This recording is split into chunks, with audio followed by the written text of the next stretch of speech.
ददातु मेधां देवी सरस्वती मेधां मे अश्विनावुभौ आधत्तां पुष्करस्रजाः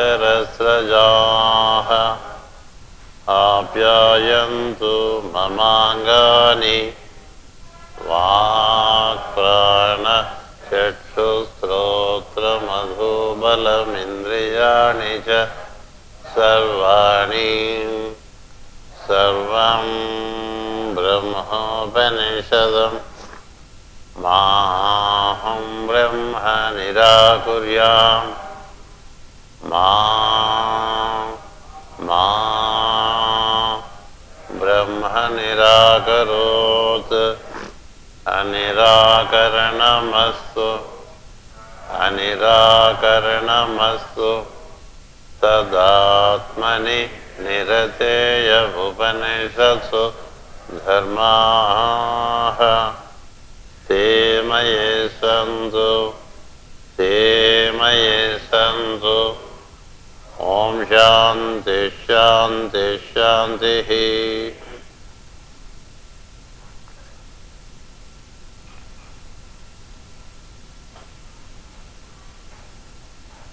Hearty fraternal greetings and good wishes to all the brothers and the sisters. The King Prithu was speaking to the group of people who have praised him of the grand work that he performed. He gently discouraged people from praising other people. He said all virtues belong to the divine, and these virtues, when they shine forth through the humans need not be glorified. Instead, the expression of virtues should be seen as manifestation of divinity in the human. It only showed his humility, but yet he insisted to ensure that work is done more than mutual praise. He insisted that the work as per the law is done. Instead of indulging in praising the one who is doing the work. The ones who do the work, they do because they have to do. So therefore, why should there be any praise for them? If they don't do, they are out of order. Just because people are doing what they have to do, to praise them will cause ego in them. The truth is, by such praise, the persons get accustomed to get praised. And we are praised for everything. Then the personality looks for more and more praise. And people start doing things for praise, not for the work. Working for praise is not desirable. Working to fulfill one's obligation is desirable. That's what we, from the childhood, we are accustomed to, and that is what we do to children, that we praise them a lot in the childhood. And it's a matter of encouragement. We praise the children a lot, and they are kids. Anything Samson does, we praise. Wow, like that. And slowly it gets into his system that he expects praise. But when he goes to the school, no one praises him. Because all other children also get to school being praised at home. But in the school, who will praise them? the teacher has to praise. So the teacher not always praises like the mother and the father. So to get accustomed to praise is which should be avoided. Therefore, King Prithu says, just get rid of this habit of praising. It's too much first try, People, they just do, they do not expect any praise from the surroundings because they know they have to do, they have done. So what is so big about it? When we do what we have to do, why should we be praised? మనం చేయాల్సిన పని మనం చేస్తే మనకి పొగడతారు. Somehow it's a habit. And in doing so, the ones who praise, they don't see the divinity in the other, they praise the man. The one who receives the praise also attributes to himself but not to the divinity. Only a wise man, a man of wisdom, he is praised, he attributes to the divine in him, does not feel that he is praised. It is the presence of the divine which is being praised. And he remains humble. He remains humble. So when it comes to praising people, whom should we praise? We should praise people who do not get flattered. We should praise people who do not get flattered. We should not praise people who get flattered. We should not praise people who look for flattery. We should not praise people who look for flattery. That means they are working for flattery. There is in the drama of Julius Caesar,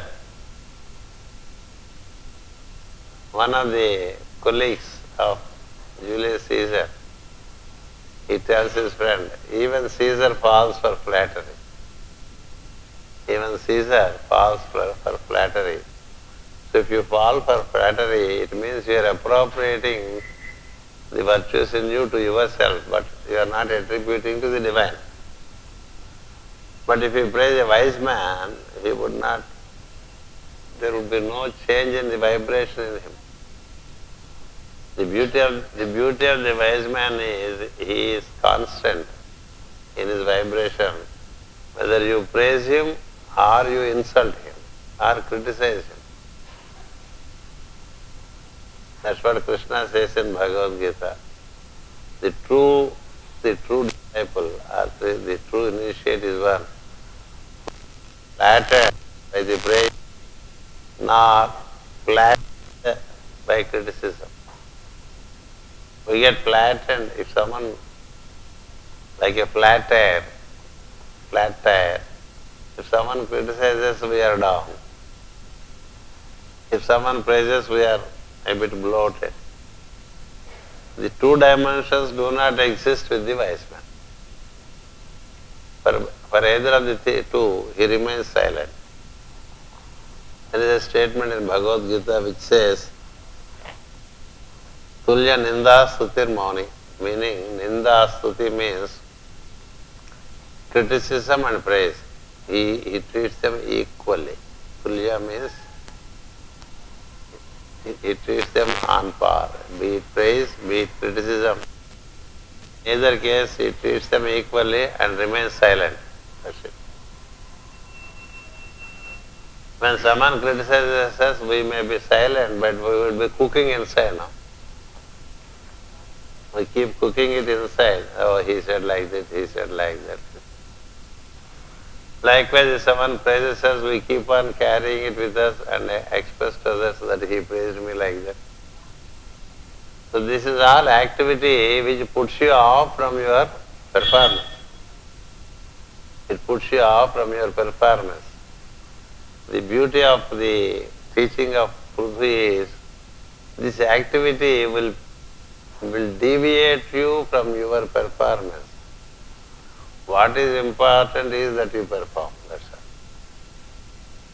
all. What is important is that you perform. Do not form societies to praise each other. Normally, in all social meetings, there is people praise each other, and there are also programs made to praise each other. And for everything you keep clapping, isn't it?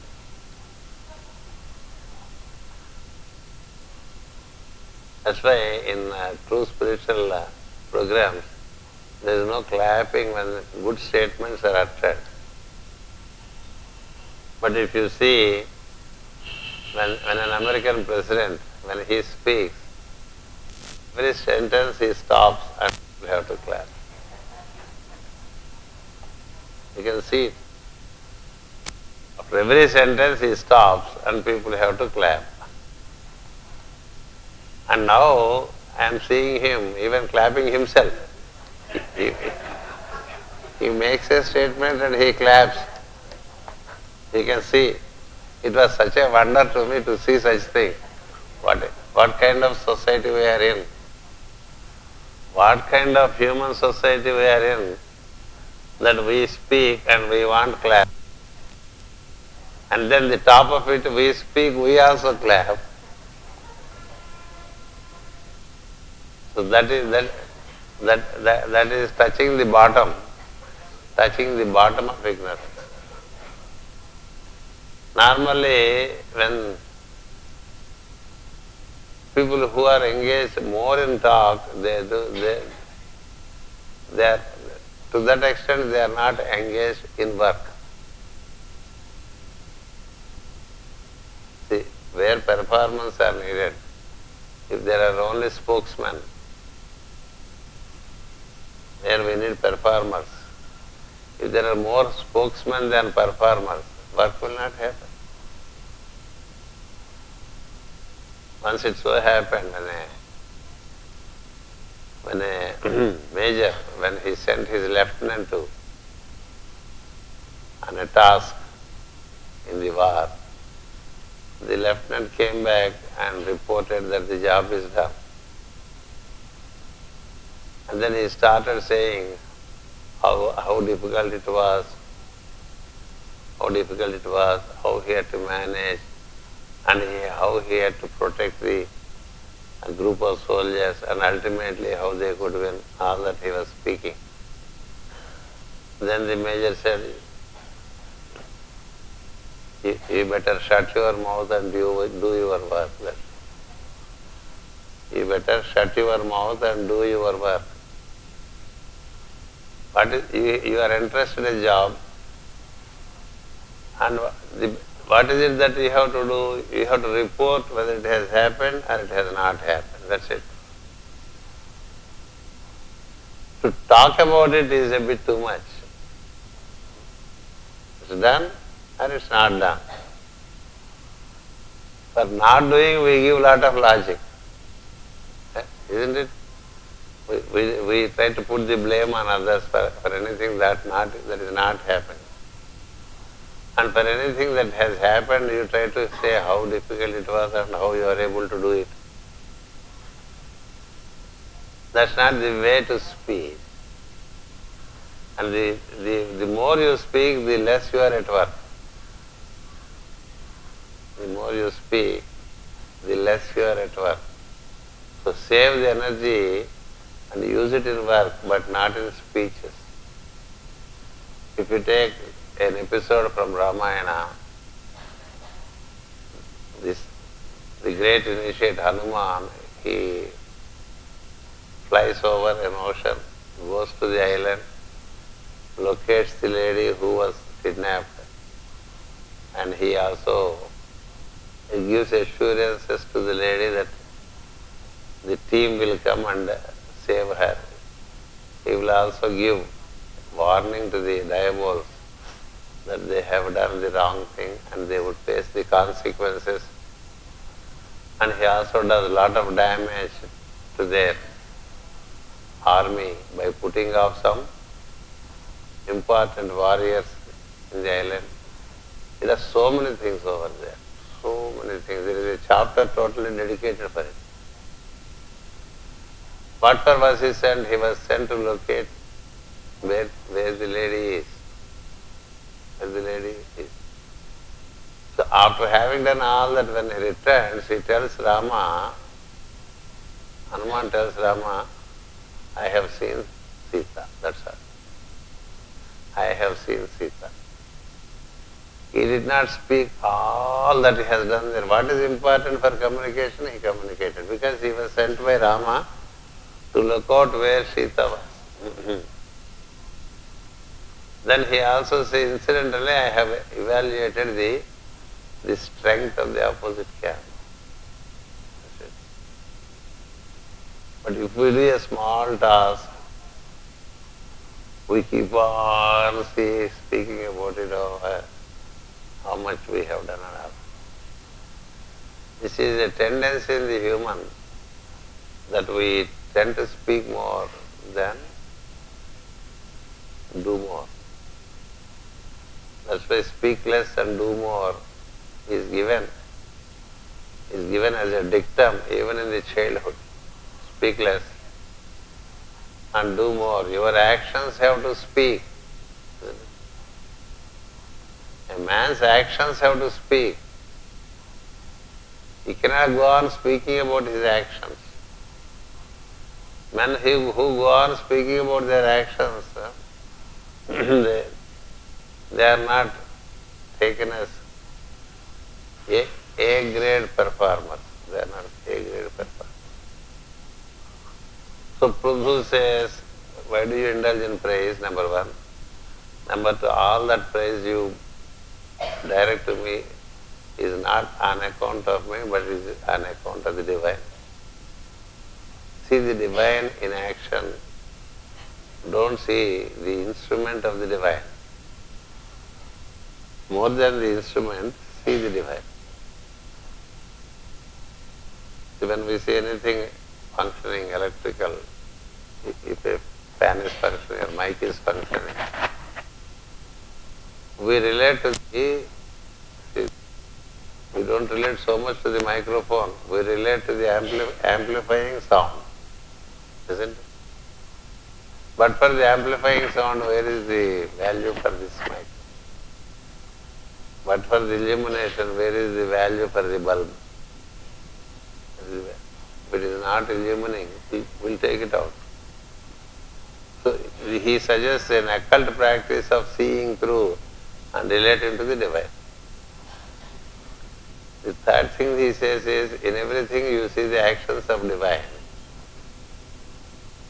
In everything, even in this, you have to see the action of divine.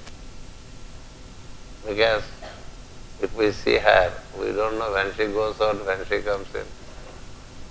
And we don't know where she sits when she sits in different places. She comes when she wants, she goes away when she wants. Isn't it? But for me, I think the group would not have accepted in the initial stages. Now the entire group accepts it. We see the play of Lord, he is playing some jokes on us, that's all. We see that the Lord is playing some jokes on us because we speak of wisdom, and we really relate to wisdom? If we cannot bear little inconveniences, if we cannot bear little disorders in silence, so what is all the wisdom for? So such things do happen. There is a little disorder, in that also you have to see the divine play. So likewise there is to see the divine in the apparent world. What is the ultimate understanding is that all is divine and only divine is existing. All is divine and only divine is existing. There is no such thing as a non-divine thing. The divine is in the mosquito, the divine is in the cobra, the divine is in Scorpio, the divine is in cockroaches. So divine permeates all, and without divine nothing. It's a different manifestation. Even the diabol, there is the divine. Even in the diabol, there is the divine breathing in, breathing out. There is the divine as awareness over there. So this kind of ultimate synthesis, to that we have to see through the form the light. Through the form the light. We get the message very clear when we through every form and we see this light, and then we keep relating more to it. This is the very essence of the wisdom of synthesis, which enables you to forbear, to tolerate, to be patient, to be patient. So he gave that dimension. See the ocean in the wave. In the morning, as I said, see the ocean in the wave. Don't just limit your understanding to the wave. There is no wave without the ocean. So by this you learn all-inclusive understanding of divine. Otherwise we reduce, keep on reducing the understanding of the divine. When you divide the whole creation into light and darkness, it is 50-50. Isn't it? Light and darkness, day and night, if you divide. So if you say that which is light is God, that which is night is not God, is not synthesis. Religions divide, wisdom synthesizes. Because one does not exist without the other. One does not exist without the other. They are together. They are together. Together they constitute the truth. They play seemingly opposite roles, but there is a purpose in such play. Unless there are two teams at play, where is the play? When Barcelona plays with Madrid and Madrid plays with Barcelona, there is excitement, isn't it? If there is no other goal, if there is no other team, where is the play and where is the joy? Likewise, in creation, from the beginning, the currents flow in either direction. Puranas say the diabols and the divine all have descended from one Prajapati, Kashyapa. Kashyapa, whom the Celtic culture worships Kashyapa. It is from Kashyapa, the Prajapati, the diabols came through one, and the divine have come, the eagles have come, the cobras have come. So seemingly opposites emerge from the same source. They have different roles to play. Two brothers, one may be playing for Madrid, another may be playing for Barcelona. On the playground, they play against each other. But out of the playground, what are they? They are brothers. Isn't it? Two sisters we have now, very famous sisters who play tennis. Isn't it? Two sisters have been playing tennis over 2 decades and they keep on sharing the cups always. Venus Williams, Serena Williams. When they play against each other, they play like opponents. Isn't it? But out of the court, they are not opponents.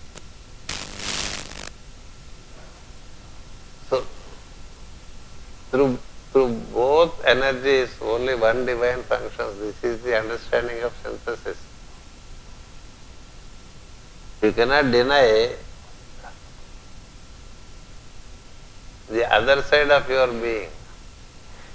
That's why we say in a coin, neither the obverse by itself or the reverse by itself is the coin. The coin constitutes the obverse and the reverse. Both are there. How do you, if you want only obverse, you don't get the coin. If you want only the reverse, you don't get the coin. It is obverse and reverse together, you get the coin. Accepting it in total. Today we speak of this, we say it comes as a package and you have to accept. It comes as a package, meaning the desirable and the undesirable together it comes. And wisdom should enable us to relate it the way we have to relate. The way. If you are given a coconut, there is something that can be eaten in it. There is something that has to be gently eliminated and used for other purposes. The peel of the coconut is excellently useful as fuel. The peel of the coconut is excellently useful as fuel for fire. The copra in the coconut can be excellently used to gain the needed nourishment. The calories of the copra of the coconut are far, far higher than the calories in any other food. So if you know the fitness of things, accordingly you use it. That is why it is said again in the scriptures that there is no wasted thing in creation. There is no wasted thing in creation. You should know how to utilize it. How to utilize it. In a group there are different talents. So the wisdom is to see who can be gainfully utilized in which dimension of the group activity, not negate some people and embrace some people. By embracing some, by negating others, you are not into synthesis. The universe contains all varieties of energy and they are all together. So when you get to the higher standpoint, you say, the differences emerge from the same source. It's like two brothers coming from one parents. They're different. One is different from the other. Between the brothers, they may see the differences, but the parents do not see. They see both are our children. The mother says, both are my children and my love is for both. A mother cannot zone her children. Because one is wicked, another is very good. And this is motherly dimension. Like that, fatherly dimension or divine dimension includes all dimensions in it. A square and a triangle, they do not agree with each other. A square and a triangle. Energy of 3 and energy of 4 do not agree with each other. But in 12 they agree. In 12 they agree. Meaning if you move to a higher dimension, the lower becomes agreeable. When you move, that's what Pythagoras expresses. The lower numbers agree in the higher. Lower numbers agree in the higher, meaning the seeming differences in the lower planes become agreeable when you transcend into higher plane. The higher plane. That's why for initiates, they don't divide the creation into black and white. They don't differentiate. They know how to relate to the black and how to relate to the white. They know relate to the one which is with knowledge and to relate to the one without knowledge. So who are diabols? An initiate sees a diabol as is the one who is the ignorance and egoism. Diabols are those who suffer from ignorance and egoism. So he knows how to relate to them. And the divine are those who don't have these two qualities, ignorance and egoism. He can with ease visit a place of diabol, he can also visit a place of divine. That's the beauty of an initiate. Initiates do not see that the initiates are dividing things in the whole creation. They accept it as a whole. Just like accept the coconut as a whole.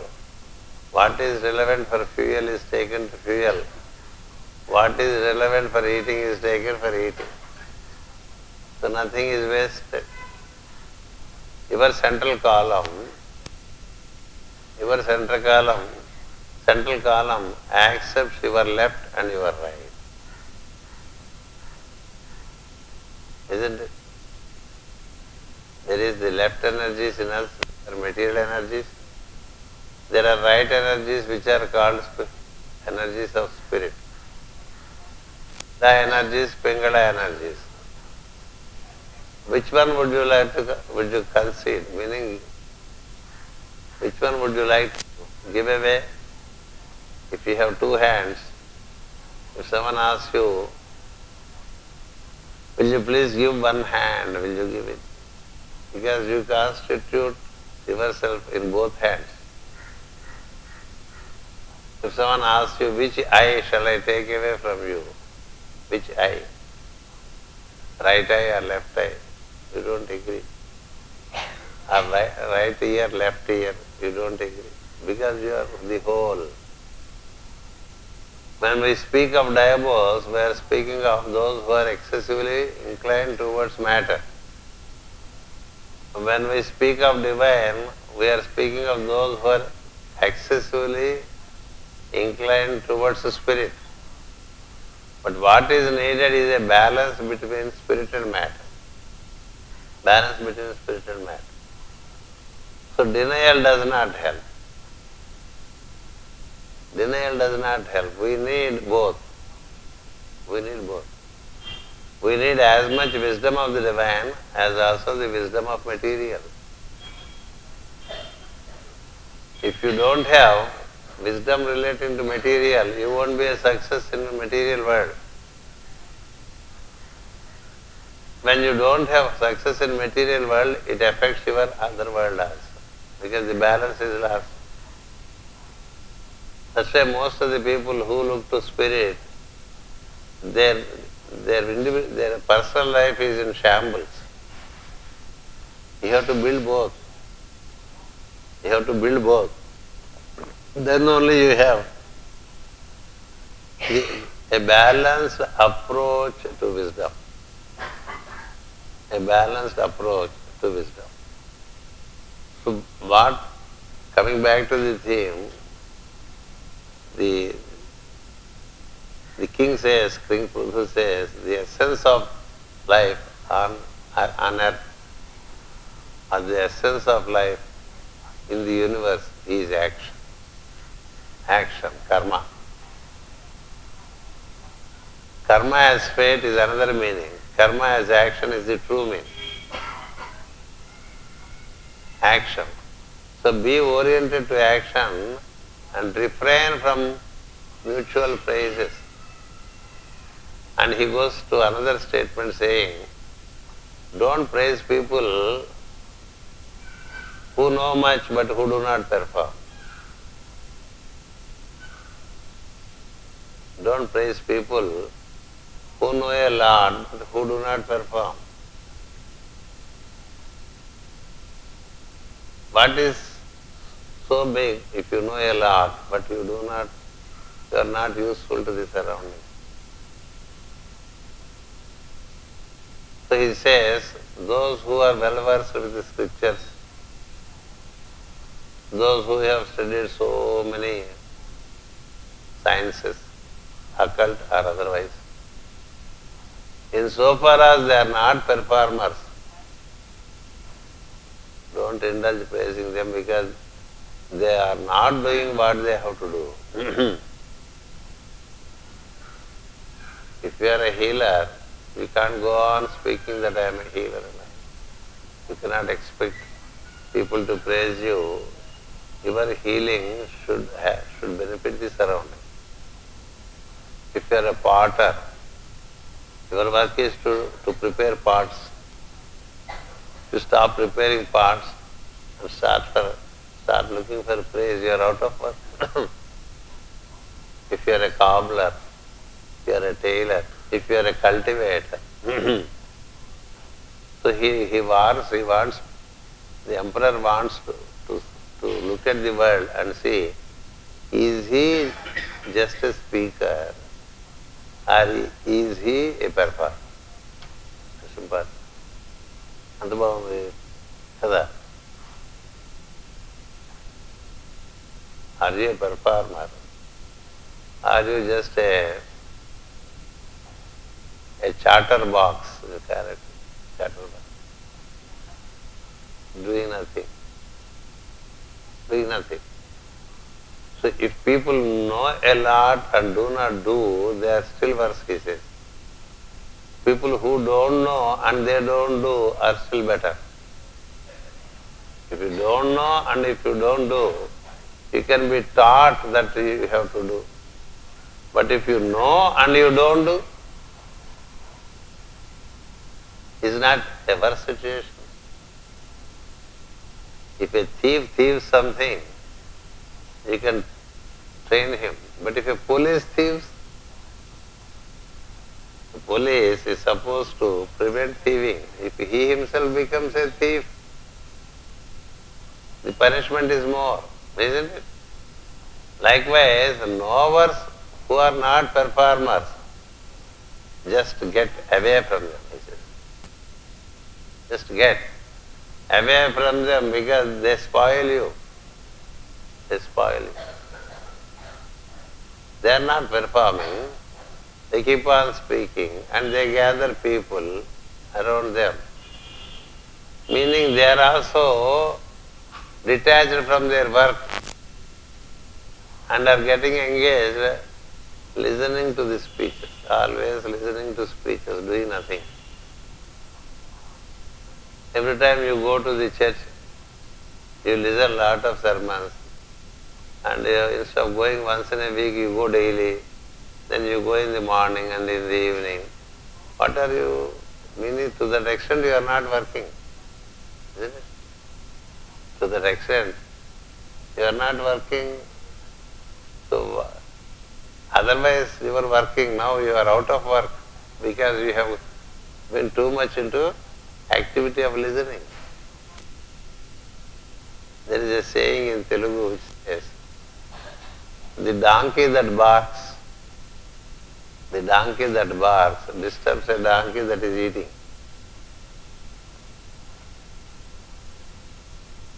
The donkeys, they keep grazing, They keep grazing grass.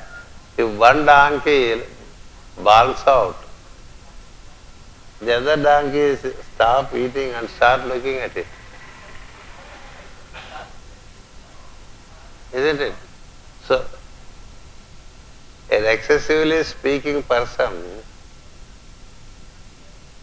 he causes a lot of damage to the society because the people who are otherwise engaged in work, they suspend their work and listen to him.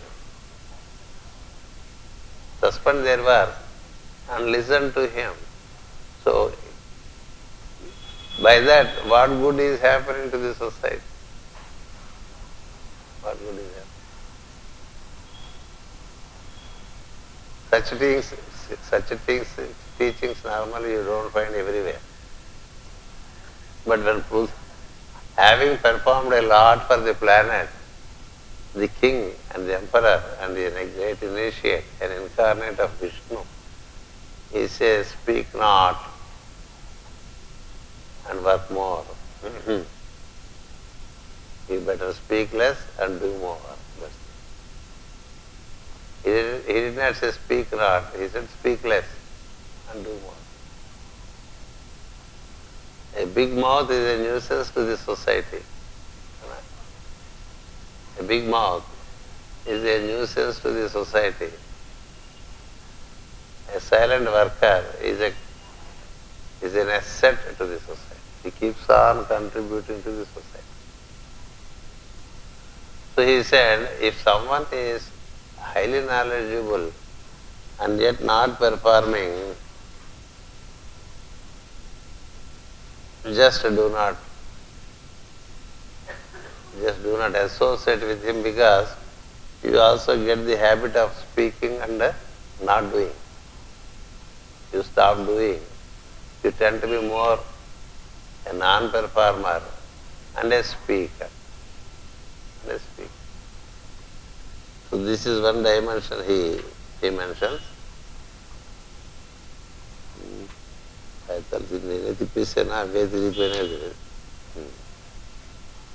Yes.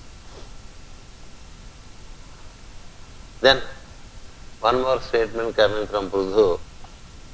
The one who is aligned through work. The one who is aligned through work. It's easy to align through work, because when you are at work, your mind, your senses and your body are in great coordination. When you are at work, your mind, your senses and your body are in great coordination.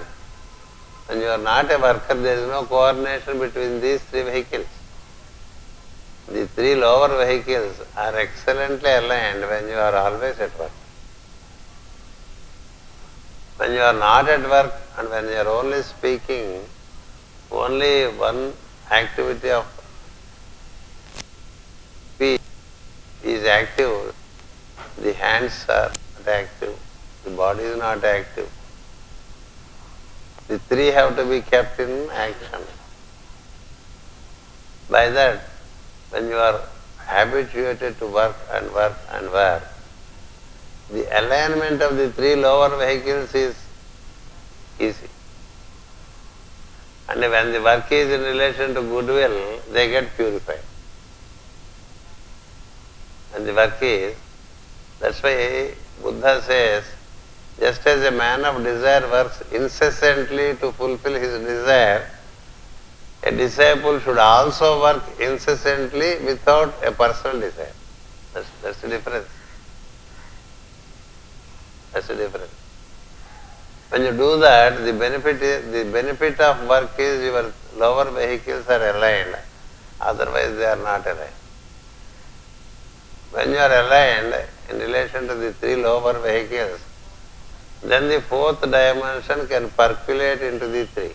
That is Buddhic dimension. The Buddhic dimension can percolate into you, and you tend to be much more effective in action, much more generous in your disposition, and you tend to be much more purer than before. Only through regular action we can purify ourselves. A machine that is regularly at work works smooth. A machine that we put to use once in a month, it is not so smooth, isn't it? If you switch on fans which are regularly used, they don't make noise. There are some other fans behind which are not so very regularly used. The fans behind are used when there is a larger congregation. The fans in the first bay and the fans here, they are regularly used. They don't make noise because they are accustomed to work. So simple, isn't it? If we regularly open the windows here and close them after the activity, they move smooth, isn't it? Even if you say like this, it moves. But over there where we don't use, they are not so smooth because they are not regularly used. Likewise, mind, senses and body, when regularly put to use, in tune with the laws given by Manu, they tend to be pure, they tend to be in alignment, and then they tend to be performing more work than before. More work than before. And they tend even to be generous. They tend even to be generous. So such ones, they pay deaf ear to praise. That's what Scripture says. They pay deaf ear to praise, because praise is a disturbance to them. The praise is seen as a disturbance, because they are more inclined to work than to stop working to listen to praise. And they are so humble that when they encounter praise, they become much more humble and they become very silent. Very silent. That's what. And such ones are unmindful of praise and unmindful of calumny. You see, Madam Blavatsky, she writes, gently to read, kindly to judge. Calumny, the writer is used to. She was put to worst criticism by the contemporary intellectuals. But she remained silent and she went on doing her work. She went on doing her work. So therefore, that's how we have to be in our understanding of work, understanding of speech, understanding of praise. Then he goes to say, if you say that you praise me because I have done extraordinary jobs, if you say that you praise me for the extraordinary job that I have done, it paves way, it sets a precedence that every little act done by people, they expect praise. They expect praise, and we involve into praising each other. This praising each other is seen from the higher standpoint as a kid's play, he says. It's a kid's play. పసిపిల్లల వలె అర్థము లేని విషయములకు సంబరపడుతున్నట్టు నాకు అనిపిస్తున్నది. మళ్ళీ మనం చదువుకోవాలి మన క్లాసులో కదా. He says,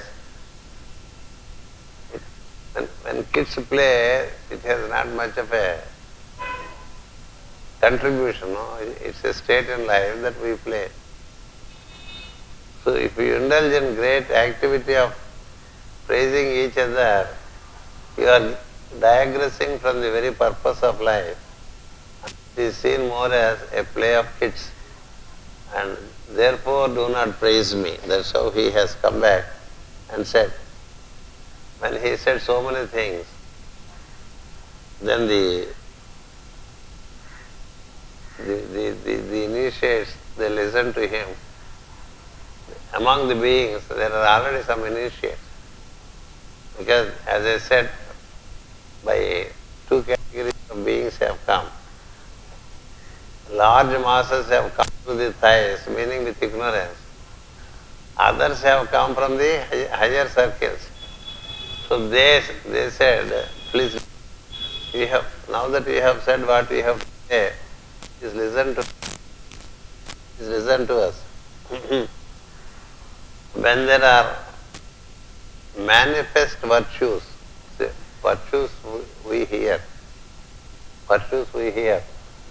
But when there are virtues manifest in a person, by observing those virtues and praising those virtues, the people who praise, they get the lift up.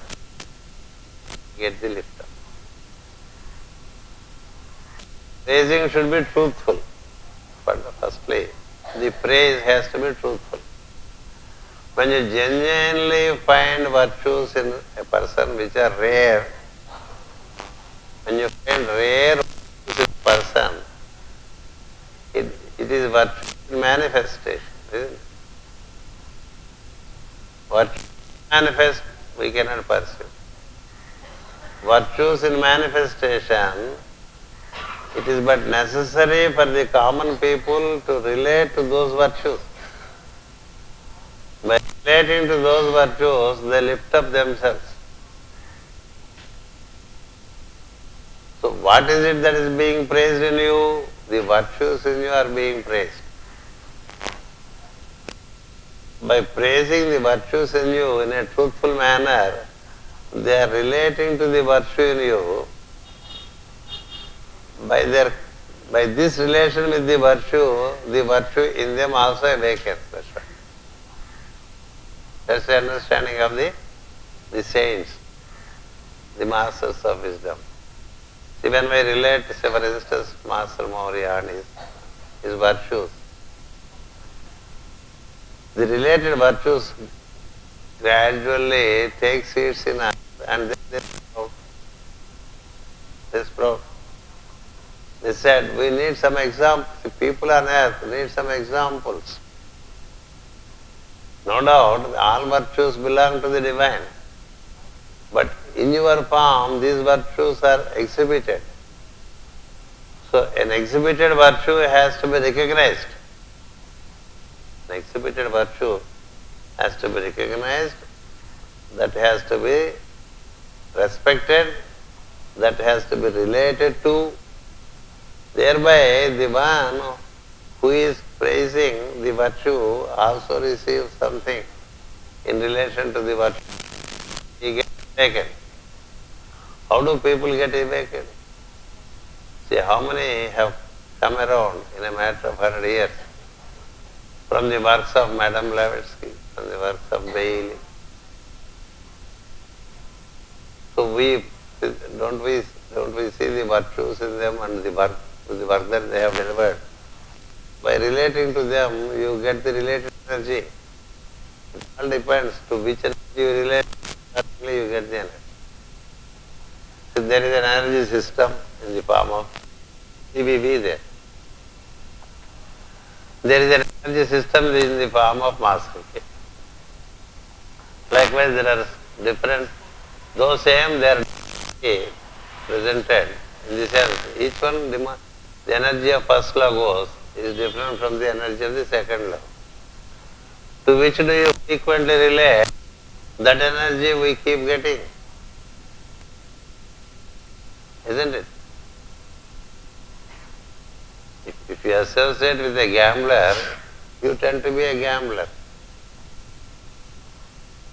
If you associate with a good worker, you tend to be a goodwill worker. Isn't it? So, when there is a perceptible manifestation of divinity, associating with the virtues that are in manifestation, which give us a direct perception. A direct perception is always far better, more easier to relate to than an indirect perception.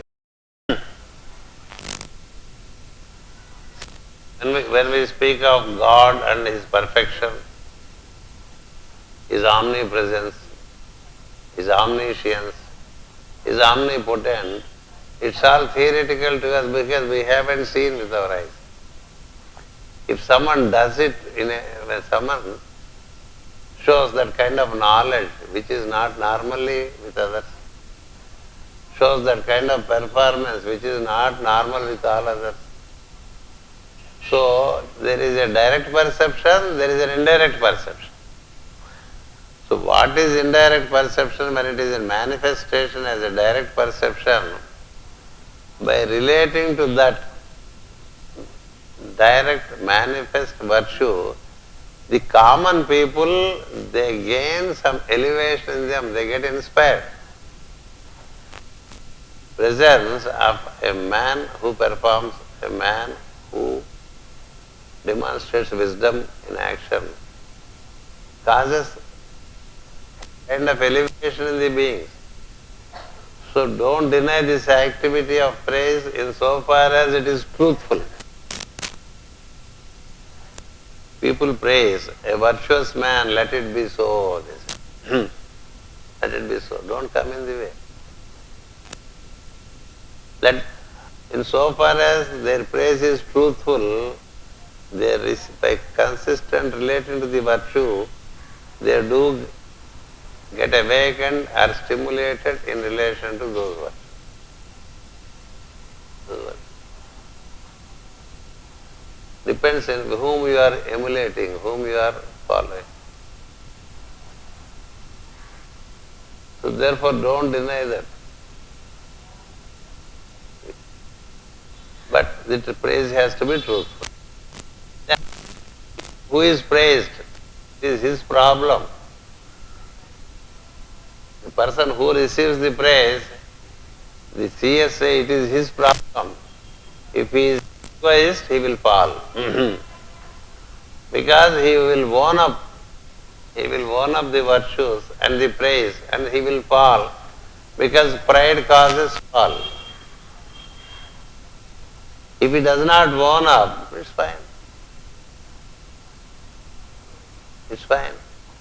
So those who receive virtue are in a very precarious position. Those who receive praise, they are in a precarious position. If they do not see the virtues as belonging to the divine, as the king did. The king did. The virtues you see in me are not mine, they belong to the divine. It's fine. You agree? And you don't fall by saying that. But if you get flattered by virtues, you fall. What is it? And you learn by falling. You learn by falling, isn't it? 2 times, 3 times, 4 times when we fall by virtue, by flattery. Slowly we decide we should not fall flat for the flattery. See, in the word flattery, I don't know if you have the related word in your languages. In the word flattery, there is already flat. Flattery can make you flat.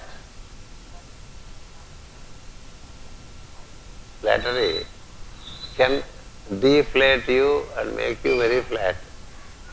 Isn't it? That's why people with third-rate intelligence, when they want the work to be done by others, they praise them and get their work done. They praise others and get their work done. So 2, 3, 4, 5, 6, 7 statements of praise make you very favorable towards the one who is flattering. And then he comes up with a favor. Would you kindly do this for me? Then you cannot say no, because you said they say you are a very generous person. You are a very generous person. You did such generous acts here. You did so many generous acts there. You are slowly floated. The balloon takes to the air and then it swells. Then he will present, would you please give me $100, I am in difficulty. Having said that you are a generous person and you are a very helpful person, you always help people. When you go on saying, then you are put in a position where I can seek $100. That is the third ray work. In business it happens a lot. In business it happens a lot.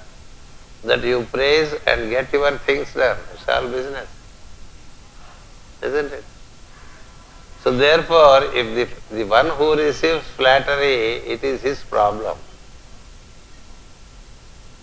The problem for the one who does flattery is he must make sure that his flattery is in connection with the truth, not untruthful flattery. If it is untruthful flattery, the impact of it comes to him. He tends to be more untruthful. And people praise and there is no truth in praise. The persons who praise, they are affected by the untrue utterances. Untrue utterances. So for the ones who receive the praise, If they appropriate the praise to themselves, they are affected. If they let the praise to go to the one who is the source for the virtues, they are unaffected. They are unaffected.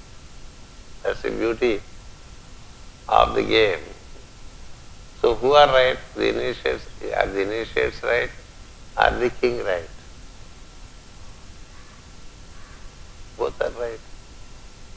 Both are right. But they suggested to the king, do not discourage this practice. We agree that work is important, but a bit of flattery, a bit of activity of flattery, let it be there in so far as it is truthful from the side of the utterers, and in so far as the receiver is concerned, he tends to be humble and attributes the flattery to the divine, not to himself.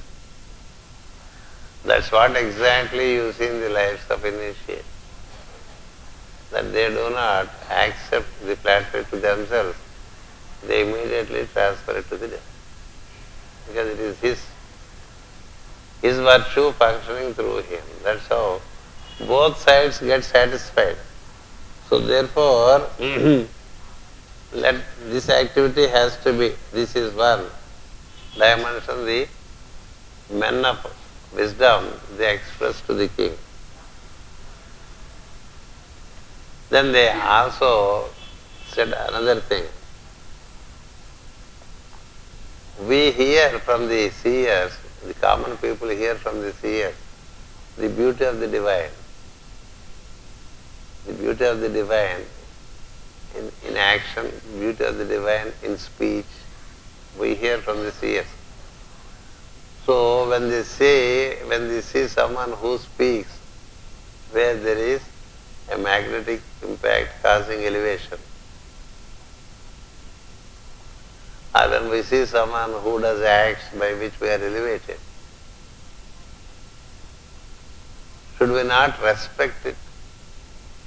Should we not respect it? It is the divine in action through an instrument, it has to be respected, and therefore when you are fulfilled of the action done by the divine through a being, when you are fulfilled by the speech coming through a person which elevates you, it's an act of divinity, do we not acknowledge it? Should we not acknowledge it? How can we express our joy? How can we not express our joy? What is the way for people to express their joy when they receive something that touches their heart, be it work, be it speech? When people are touched of their heart by the acts done or by the speeches listened to, do you prevent them from making an expression because it comes spontaneously from them? It's an act of spontaneity, it's an act of heart, it's not an act of mind. So do not limit when there is an expression of joy, expression of gratefulness, when they make such praiseful expressions, that would cause tremendous discomfort to the ones who receive it. You receive a great help from someone, and if you are not allowed to express your thankfulness in some words and in some deeds, the king allows deeds but not speeches. So we should let them express. This is another dimension. By doing that, they are also joyful. When you receive joy through someone, when you receive relief through someone, when you get healed by someone, they are not comfortable unless they reciprocate at least by way of an expression. At least by way of an expression. So please do not pass such a law, do not set such regulation. We should not pray. Let it be there. Let it remain truthful. And we did not praise you for the sake of praise, he said. Another statement coming from the group of wise men. They are generally silent people. Here they are munis. Munis means a muni is one who is silent. He won't speak for nothing. He is silent because he is in constant recollection of the one in him and around him. A saint, a saintly person, do not indulge in gossip. Instead, he will link up to the divine and recollect him. So they are saying, we are not people who generally speak. We are not people who generally speak. We don't misuse our speech.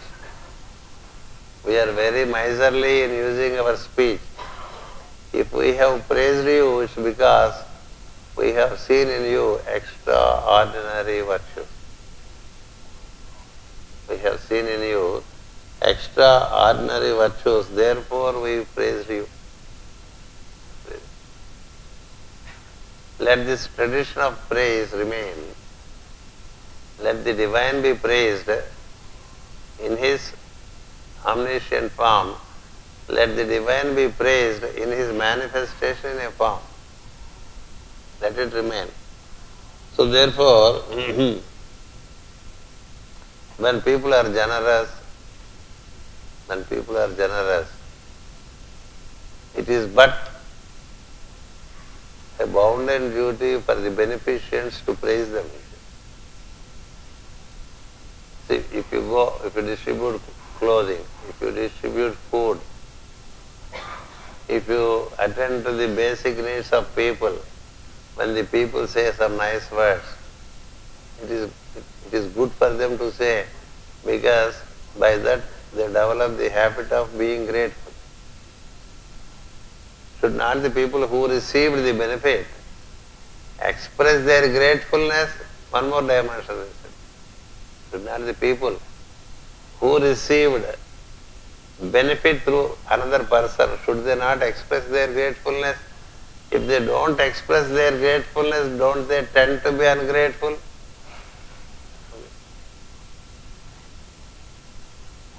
Actually, in history, one such event happened in Benares.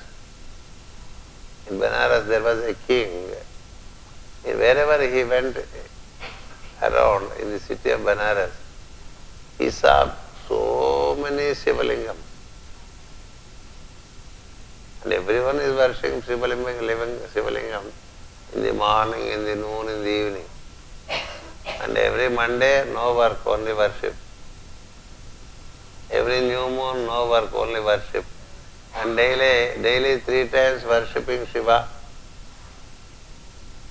By that, the kingdom was not flourishing because there was not enough production in the kingdom. There was not enough production. Then he came up with a proposal, I ban all worship. I ban all worship because you are wasting away time. You are wasting away time worshipping and not doing anything. It happened. I am unable to immediately recollect his name, the king. He said, we must be workers, we must be producers, we must make our nation very wealthy. Produce. Don't make this wide. Don't become idle worshippers. This is not what the divine wants. So he banned all worship. In a matter of 12 years, all worship is gone. No worship. But all tended to be good workers. And they are always workaholic now. They are so workaholic. They produced a lot. The kingdom was wealthy. So the king, having seen this transformation, went into the streets again. And when he went into the streets, no one bothered about the king. No one. They minded their business, meaning their work. cobbler keeps on preparing the chappals and shoes and doesn't look at the king, even if the king passes by. When the king passes by, he passes in great procession, but he is not worried. A cobbler does not care, a potter does not care, a carpenter does not care. Nobody cares anybody, only worker. No one cares any other one, they are only with work.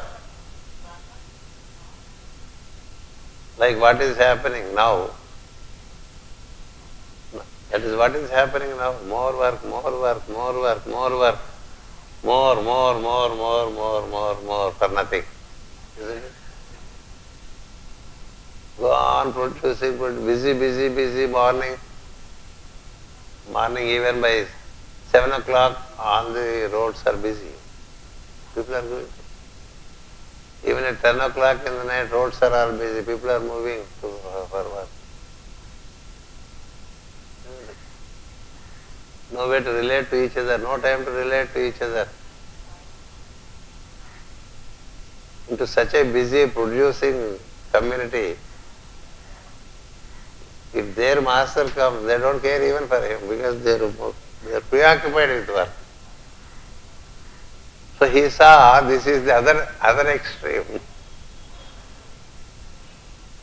He saw that this is the other extreme. They went to the other extreme.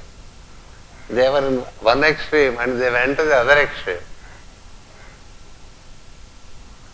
So then came another great initiate by name Daksha. He said, my dear king, I was also like you before, but I have learned that that's not the way. That's not. They should be taught to be grateful. If today they are wealthy, it is because of you. If today they are all wealthy, it is because of you.